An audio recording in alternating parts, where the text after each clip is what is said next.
Hi, today we're in my mother-in-law's kitchen. She's going to be sharing with us her Anzac biscuit recipe. She makes these biscuits and shares them a lot with us, and I really enjoy them. So let's get started. Hi, today we're going to be doing my old favourite recipe for Anzac biscuits, and today I am going to be using golden syrup, not treacle, but you can use that if you wanted to. So the first thing is, because we're doing double quantity, it's going to be a bit more than usual. So here we go with the first thing, which is 2 cups of flour, plain flour. And I like to cut the sugar down a tiny bit, so I don't put in a cup, I put just slightly less than a cup. Yep. So instead of putting 2 cups in, how much? About one and a half. We have 4 things together into this big bowl, and now we're doing the coconut, and surprisingly they never say a whole cup, so we're just going to put in 3/4 of a cup. And then the rolled oats, which of course is very important because that's what gives it the goodness into the Anzacs. Make this one a bit more generous. So that's the first step, and in a moment we're going to be heating up the butter and the golden syrup. So doing double quantities, so I'm getting a large amount of butter. And any butter that you've got is fine.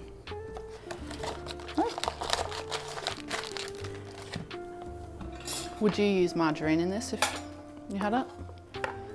You could use margarine if for some reason you think this butter is not what you want. It would work, I'm sure. And the golden syrup is a little bit tricky sometimes, golden syrup, to measure it out, but you just do as close as you think you can to a tablespoon. If you have too much golden syrup, it just might make the whole mixture a little bit runny, so try to keep it to the 2 tablespoons when we're doing this double quantity. You just need a little tiny bit of water. Okay, so while the butter and the golden syrup are melting, I've boiled the kettle because we're going to dissolve the bicarb of soda in some boiling water.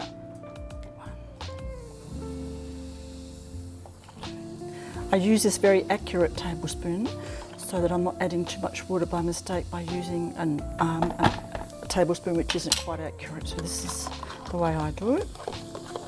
It makes a fizzing noise. As soon as this is melted, we will be adding the bicarb and water to this mixture and then straight into the great big bowl, and then it's ready to be made into the biscuits. Okay, now the butter has melted and the golden syrup, so we're adding this. Don't worry if it doesn't fizz up much, because it will certainly fizz up when it's in the mixture. It's going quite well.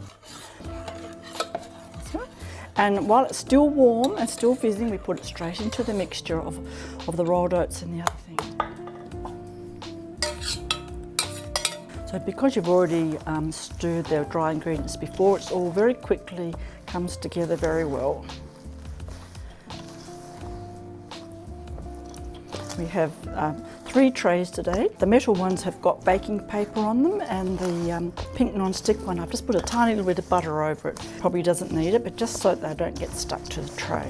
So we have mixed everything in together, and we've prepared our trays, and the next thing to do is to shape these into Anzac biscuits. And the recipes I have say the size of a walnut, but that's a bit, so-so. So whatever shape you think to make them, okay? So we'll just start off like about that much, however you describe it. It can be a bit big if you like or anybody likes them bigger. I'm going to put them probably about 15 on each tray, and they will spread a bit, but that doesn't matter with Anzacs if they go into each other. So once we've got them all onto the trays, we just squash them down a little bit. It's nothing too fussy, just like that. So they look a little bit flattened, but not too squashed. And there we are.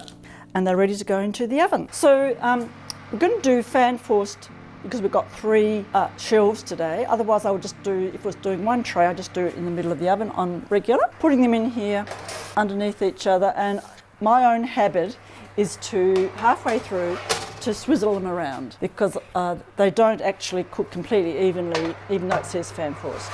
Okay, so they're in, and I'm going to start timing them now. I'm going to look at them after 10 minutes. So after 8 minutes, these are looking really good. I'm going to actually move them all around because the bottom one is not cooking nearly as well as the top shelf, which I'm going to now put on the bottom and turn it around as well. This one can go on the top, and the one in the middle, I'll just turn it around. Again, it's not, the top one has, the top shelf is definitely cooking better. Okay, the ones on the pink tray did cook a bit more quickly, so I've taken them out before the others. This is looking pretty good to me because I don't like them overdone and too crispy, so I'm going to remove them now from the oven. I've had the oven turned off for 2 minutes anyway, and when they get cold they will be firm. At the moment they're a bit too soft, you wouldn't want to try and get them off. So let's try one.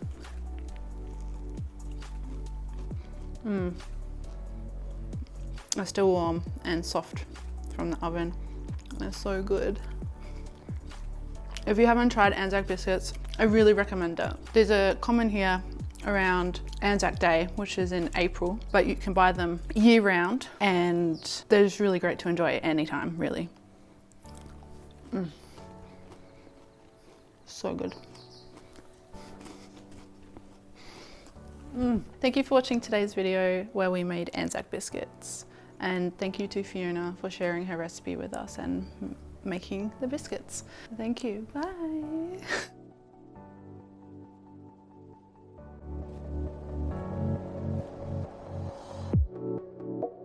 Today, can you take that please?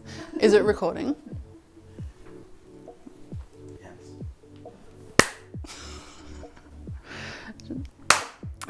I already did it.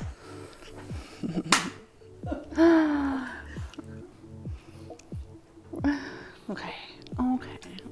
See, now I'm nervous. Okay, yeah, so, yeah.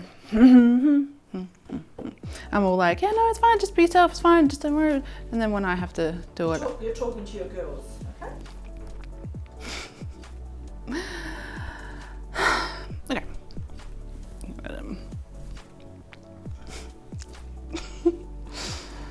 Hi. I'm gonna do that again. I can go away. I guess it helps if I actually know what I'm saying as well. Yes. What is that noise?